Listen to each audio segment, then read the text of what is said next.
أعوذ بالله من الشيطان الرجيم بسم الله الرحمن الرحيم والصلاة والسلام على سيدنا محمد وعلى آله وصحبه أجمعين. Assalamu alaikum wa rahmatullahi wa barakatuh. Mes chers frères, mes chères sœurs, je viens vers vous de nouveau afin de vous présenter mon nouveau texte intitulé « Garde un peu de tes larmes, mon frère, pour la famille du prophète ».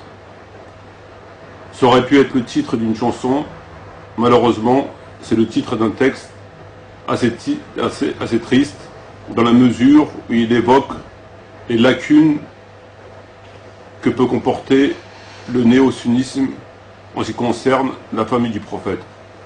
Ainsi, on peut constater à travers le comportement d'un certain nombre de frères, lesquels se révoltent, se semblent affligés qu'on insulte les compagnons du prophète, et cela à juste titre. Mais dans le même temps, on pourra constater qui n'ont absolument aucune réaction en ce qui concerne ce que a pu subir la famille du prophète, mais aussi d'autres compagnons comme Ammar, qui a été décapité lors de la bataille de Siffin. Nous implorons l'aide de Dieu, son secours et sa miséricorde. Nous l'invoquons afin qu'il accorde la victoire à toutes celles et ceux qui luttent sur son sentier, et cela en dépit de leur courant de pensée, de la couleur de leurs vêtements et de la longueur de leur barbe, pourvu qu'ils soient sincères et qu'ils souhaitent réellement faire triompher le verbe d'Allah et secourir les musulmans et les musulmanes opprimés sur toute la surface de la terre. Allah a dit: si vous évitez les grands péchés, nous effacerons pour vous vos petits péchés. Constatons qu'aujourd'hui, on évite les petits péchés et accomplissons les grands, mais cela est un autre sujet. Celles et ceux qui luttent d'une lutte sincère et autant que possible conforme à son message et à son messager. Celles et ceux qui dépensent sans compter sur le chemin du tout miséricordieux. Nous invoquons Allah afin qu'il anéantisse les ennemis de l'islam et des musulmans, et que le poison hypocrite, qu'il soit sunnite, chiite ou autre, soit à jamais humilié, exactement comme ils souhaitent eux-mêmes que les musulmans soient humiliés et opprimés. Amin, amin, amin, ya Rabbil Alamin. Alors, je te le dis, bienvenue à toi, ô serviteur de Dieu. Nous ne faisons pas de discrimination entre un chiite sincère et un sunnite sincère, comme nous ne faisons pas de discrimination entre un chiite hypocrite et un sunnite hypocrite. Si le chiite croit sincèrement à sa croyance, alors il nous appartient de discuter avec lui de la meilleure des façons. S'il a commis un crime ou un délit, alors il appartient aux gens de science de le juger équitablement. Sinon, il rendra des comptes le jour des comptes. Et il en sera exactement de même pour un sunnite ou tout autre musulman. L'insulte, la menace et l'envie de couper les têtes sans un préalable de justice et d'un jugement juste est bien sûr parfaitement illicite. Omar, Othman, radiallahu anhu, a subi ce genre d'agissement. Il fut tué à cause de sa politique, sans même avoir été jugé et le cas échéant, condamné. Oui, un égaré sincère vaut mieux qu'un hypocrite bien guidé. Un savant corrompu ne peut valoir mieux qu'un musulman, mais sincère. Mes chers frères, mes chères sœurs, nul n'ignore que nous vivons une époque très difficile, une époque où l'ignorance et l'incompréhension sont manifestes et portent gravement préjudice à l'islam et aux musulmans. Une époque où le musulman est aussi faible qu'une brebis et qu'une brebis est aussi forte qu'un musulman. Une époque où le vrai s'entremêle plus que jamais au faux et le faux s'entremêle plus que jamais au vrai. Une époque où le bien est le mal et le mal est le bien. Une époque où le dépravé est guide et le guide est dépravé. Le prophète disait: viendra un temps, et bien ce temps est venu. Cela devait se produire car toute prophétie doit se produire. Et le pire est malheureusement encore et encore à venir. Cela ne doit pas pour autant nous désespérer car l'avenir, la fin, la victoire revient sans aucun doute aux pieux. Et Allah aime les endurants et les patients. Si vous regardez à gauche, vous y verrez de la haine. Si vous regardez à droite, vous y verrez de la haine. Si vous regardez en face, vous verrez de la haine. Si vous regardez derrière vous, vous y verrez de la haine. La haine engendrée par l'ignorance et alimentée par les hypocrites et les sectaires. Les premiers n'ont aucun intérêt à voir l'islam vaincre et briller. Les seconds ne pouvant accepter que l'autre triomphe. L'autre, c'est-à-dire toute personne qui ne fait pas partie de sa caravane. L'autre étant toute personne qui ne partage pas à 100% son point de vue. Alors il sera combattu comme un mécréant et pire encore. Alors il sera taxé d'égaré et pire encore. Il sera insulté et méprisé. Le secteur n'accepte ni la contradiction ni le débat, qui le plus souvent il fuit. Il prétend qu'il baigne dans la vérité, toute la vérité, et que le reste de la Oumma est dans l'égarement le plus total. Quelle prétention! Mes chers frères, mes chères sœurs, peuple de bonté et de justice, nation de droiture et d'équité, c'est à toi que je m'adresse, afin d'accomplir mon devoir devant Dieu. Ensuite, je vous demande d'être témoin devant Dieu, comme moi-même je serai témoin contre vous tous. Car seul l'injuste craint le jugement de Dieu. L'homme de droiture sait que sa main a fait et sait ce que sa langue a dit. Alors, il ne peut craindre Dieu et le jugement de Dieu. Quant à l'injuste, il tremble à l'idée de se rendre auprès de celui qui sait et qui sait tout. Dis-toi bien, ô injuste, que bon gré mal gré, tu seras présenté devant le juge et le livre de ta vie, avec le livre de ta vie, et tu rendras des comptes comme le reste de l'humanité. Tu répondras de tes actes et tu répareras le mal que tu as causé à autrui, et que cela que tu le veuilles ou non. Vois-tu, comme ils sont revenus tel un cheval au galop à leur ancienne coutume de la Jahiliya.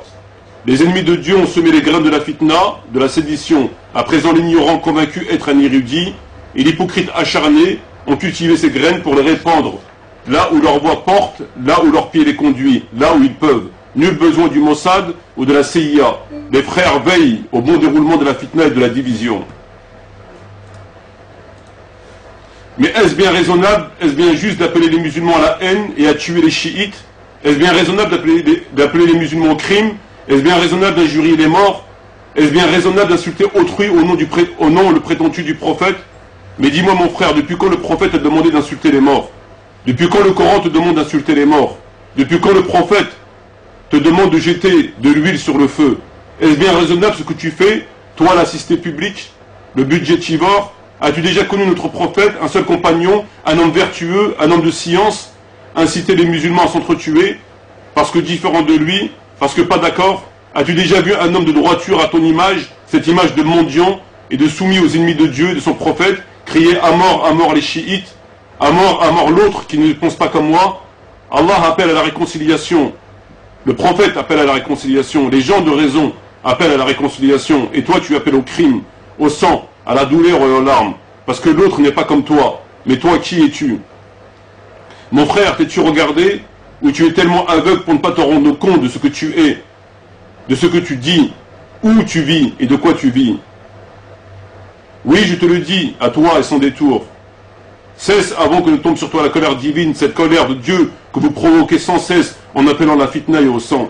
Les 20 000 morts de Siffin et du Jamel ne vous suffisent-ils pas? Vous avez crié au malentendu. Avez-vous besoin encore une fois de pareils malentendus? Est-ce une façon de parler de millions et de millions de croyantes, souvent sincères et peut-être égarées, parce que l'égarement est né le jour où l'homme a été créé, parce que l'égarement existe depuis toujours, parce que notre histoire est truffée de mensonges et de pièges? N'es-tu pas toi aussi un petit peu égaré? Ou te crois-tu déjà au paradis avec des souris te massant les pieds? Comment peut-on être musulman et s'exprimer avec autant de mépris, avec autant de provocation, avec autant de désinvolture, et ensuite dire « Oh sale chiite, je ne cherche qu'à comprendre ». Ah oui, le bas peuple a besoin de grossièreté, il a besoin de s'ouvrir son instinct animal. Alors te voilà jetant au prochain au vautour. Le bas peuple a besoin d'assouvir son âme bestiale. Au nom de quelle loi, au nom de quelle morale peut-on ainsi se comporter? Sûrement pas celle de l'islam, sûrement pas celle du prophète, mais bien celle des hommes incultes et violents, fous de rage et envieux. Pour ma part, je ne vois aucun diable, ni même de diablesse. Je ne vois que des démons qui sans cesse susurrent la haine et le sang. Des démons qui sans cesse jettent de l'huile sur le feu et se retournent dans leur HLM vivre au crochet du mécréant. Ce mécréant qui leur donne à manger et à boire. Ce mécréant qui les fait vivre. Ce mécréant qui leur apporte joie et sérénité dans leur cocon familial. Ce mécréant qui les soigne lorsqu'ils sont malades et souffrants. Qui les lave lorsqu'ils sont sales. Ce mécréant qui nourrit ces super moudjahidines de la République lorsqu'ils ont faim et soif. À toi, ô toi qui te crois tout savant, juge, tout puissant, qui es-tu pour taxer les chiites de mécréants et pour vouloir leur couper la tête? Toi qui insultes les morts alors que le prophète a dit n'insultez pas les morts. Commence alors déjà par respecter l'éthique humaine de l'homme civilisé que ce noble prophète a tant souffert pour vous transmettre. Vous qui étiez un peuple barbare et tourniez nu autour de la Kaaba. Mais en vain, votre tête ou plutôt votre cœur est bien trop dur, dur comme le fer, en vain et encore en vain. Qui es-tu pour ainsi venir et engendrer la haine? Qui es-tu pour ainsi contredire le prophète? Qui es-tu pour ainsi inciter les musulmans à s'entretuer au lieu de les appeler à essayer de se comprendre? de résoudre leurs problèmes avec un minimum de conséquences néfastes. Le sang ne peut réjouir qu'un barbare ou un mercenaire. Tu appelles les musulmans à s'entretuer, mon frère, c'est très grave. Et ne me dis pas qu'ils ne sont pas musulmans, car aucun juge n'a établi et accepté par le consensus des savants. Si eux ne sont pas musulmans, penses-tu que toi tu l'es, mon frère? Regarde, mon frère, tu es à l'opposé de l'islam. Mon frère, les compagnons que tu dis tant vénérer ont coupé les têtes uniquement parce que d'autres musulmans comme toi refusaient de payer la zakat, tout en accomplissant la prière. Alors que dire de toi, mon frère? Par Dieu, tu rendras des comptes. Oui, tu rendras des comptes pour avoir tout fait pour que les musulmans s'entretuent. Alors que toi, tu vis loin, très loin des souffrances des musulmans. Penses-tu sincèrement que tu seras récompensé parce que tu crois peut-être avoir accompli ton devoir de musulman en insultant les chiites, en insultant les morts, et cela sans faire de distinction entre eux? Penses-tu que tu seras récompensé pour avoir incité les musulmans à s'entretuer au nom de ton vrai islam, le sunnisme, tel qu'on te l'a appris à la mosquée Sarkozy, ou dans un hangar à vélo, près de chez toi? Ou peut-être es-tu ce grand érudit venu tout droit d'Arabie Saoudite, après 5 ans d'études chez les Wahhabis pseudo-salafis?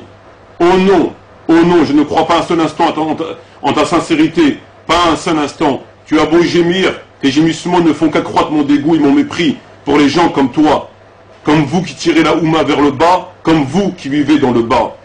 Parce que si tu avais un minimum, si tu avais un atome de sincérité, tu pleurais nuit et jour pour ce que a subi Ali, Fatima, Hassan, Hussein, pour ce qu'a subi Ammar, Hajar et bien d'autres grands compagnons du prophète qui furent torturés et décapités. Ils ne seraient pas là à faire semblant de chialer parce que Khomeini a dit telle et telle chose sur tel et tel compagnon. Quelles sont alors ces larmes? Elles coulent selon le nombre de clics ou sont les larmes de la foi et de la sincérité? En fait, tu pleures comme tu lis. Puisque si tu avais lu correctement et les bons livres, tu aurais pleuré autrement. Mais quand tu lis que les mauvais livres, alors voilà le résultat affligeant et pitoyable. Oui, tu pleures comme tu lis.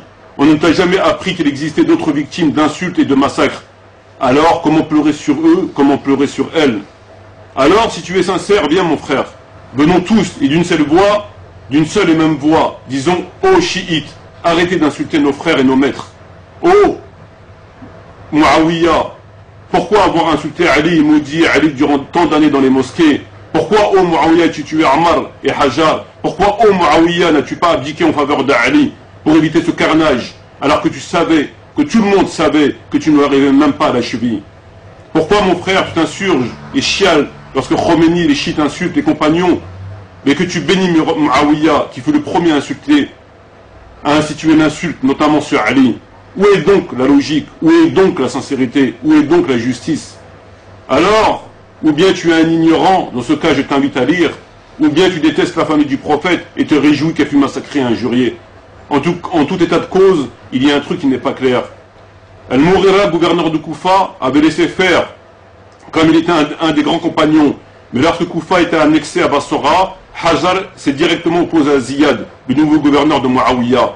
Ce dernier insultait Ali, et Hajar en réponse insultait Muawiyah. Un jour, Ziyad a perdu patience. Alors il a arrêté Hajar avec 12 de ses hommes, et les a envoyés à Muawiyah avec une lettre d'accusation. Il insulte le calife publiquement. Il incite les gens à se rebeller contre lui et à les combattre. Il prétend même que le califat n'est légitime que pour Ali, ibn Abi Talib. Il dit que Ali avait raison et qu'il était innocent de l'assassinat de Uthman. Muawiyah a donc ordonné leur exécution. Et avant de les exécuter, les gardes leur dirent: nous avons reçu l'ordre de vous inviter à insulter Ali. Si vous le faites, nous vous laisserons vivre. Sinon, nous allons vous tuer. Hajar et ses hommes répondirent: jamais. Nous le ferons. Et Hajar ajouta: je ne ferai jamais quelque chose qui fâche Dieu. Alors, il a été tué avec 7 de ses amis. Muawiyah envoya un des autres, Abdullah ibn Hassan à Ziyad. Il lui dit: donne-lui une des morts les plus horribles. Ziyad l'enterra vivant. Ces événements ont secoué les esprits des musulmans entiers de tous les pays. Abdullah ibn Omar était très touché comme Aïcha, radiallahu anhum. Celle-ci a écrit à Muawiyah pour lui interdire un tel acte. Mais après, il est venu la voir et elle lui dit: ô Muawiyah, tu n'as pas craint Dieu en tuant Hajar et ses compagnons. Muawiyah a aussi inventé une règle et a obligé les autres à la suivre. Il a ordonné à tous ses gouverneurs, à tous ses imams et toutes les mosquées de l'État qu'Ali soit insulté, maudit lors des appels à la prière. Cet ordre était généralisé et s'imposait à tout le monde. Or, Ali était le cousin du prophète et l'un des hommes les plus proches de lui et un des hommes que le prophète aimait le plus. Mais à la mosquée du prophète, Ali fut insulté de façon à ce que sa famille et ses proches entendaient 5 fois par jour les insultes. Le fait d'insulter quelqu'un après sa mort est en lui-même un acte contraire à la loi, à la religion, à la morale en général. En plus, insulter quelqu'un dans un discours du Jumu'ah est une violation manifeste à toutes les règles de l'islam. Alors qu'en est-il lorsque cette personne est Ali ibn Abi Talib? Omar ibn Aziz, quand il est arrivé au pouvoir, a ordonné d'arrêter tout de suite ce genre de pratique et de remplacer les insultes dites à l'encontre de Ali à la fin du discours du vendredi par le verset suivant: Allah commande l'équité, la bienfaisance et l'assistance aux proches. Il interdit la turpitude, l'acte répréhensible et la rébellion. Il vous exhorte afin que vous vous souveniez. Et ça, frère, ça ne te fait pas pleurer? Alors dis-moi, mon frère, que cherches-tu en propageant tes messages de haine? Réveiller les musulmans, les mettre en garde, c'est très bien. Mais ne sais-tu pas que la science ne rime ni avec injure ni avec menace? Ne sais-tu pas que l'on peut parler et même écrire sans avoir recours à l'abject et à l'insulte, hérité par ceux qui jadis insultaient ton maître et mon maître? Ali ibn Abi Talib, le mari de Fatima, père de Hassan et Hussein, les deux princes du paradis. Tu veux le bien de la Oumma, et c'est pour ça que tu pleures. Mais pourquoi, si tu veux le bien de la Oumma, tu ne leur dis pas qu'ils sont à l'opposé de l'islam, et que s'ils continuent dans cette voie, ils risquent de le regretter? En effet, les musulmans de France ne sont-ils pas à l'opposé de leur religion, mon frère? Là aussi, il y a quelque chose qui ne tourne pas rond. Vous semblez ordonner le bien et interdire le mal selon une autre lecture du Coran et de la Sunna. Alors je me tourne vers toi, homme de raison et de sincérité, qui cherche le chemin droit pour sauver ton âme, et non un passe-temps ou agir pour plaire à d'autres haineux qui ont fait de l'islam un passe-temps, un gagne-pain et un terrain de ping-pong. Eh bien, est-ce bien musulman que d'inciter les musulmans à s'entretuer?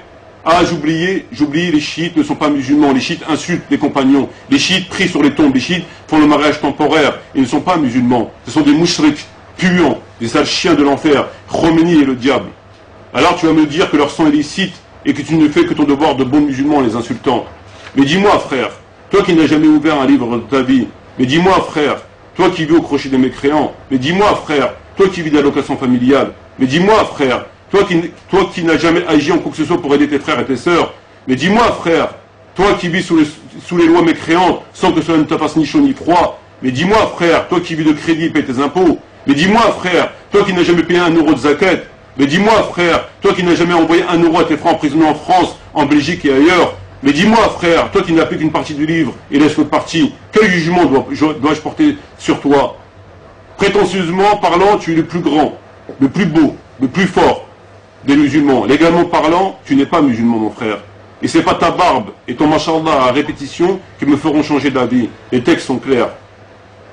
En ce qui concerne les chiites, leurs crimes et les délits à mes yeux, ils ne méritent pas d'être ni tués ni insultés. Parce qu'on ne tue pas un homme pour insulte envers des compagnons et que l'insulte ne fait pas partie du vocabulaire des pieux.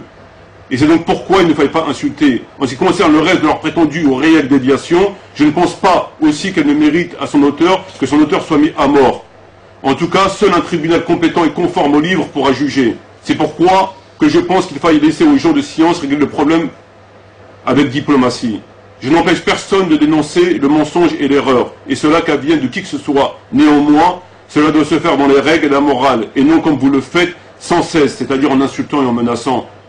Celui qui se sent une âme de guerrier, qu'il aille se défouler sur les Américains à Bagdad ou à Gaza. Parce que si on suit votre politique, la terre deviendrait un immense Bagdad, ou Kaboul, où régnerait l'anarchie, le chaos, la vendetta. En ce qui me concerne, je souhaite un autre avenir à l'espèce humaine. Merci beaucoup. Salam alaikum wa rahmatullahi wa barakatuh. Shukran jaziran.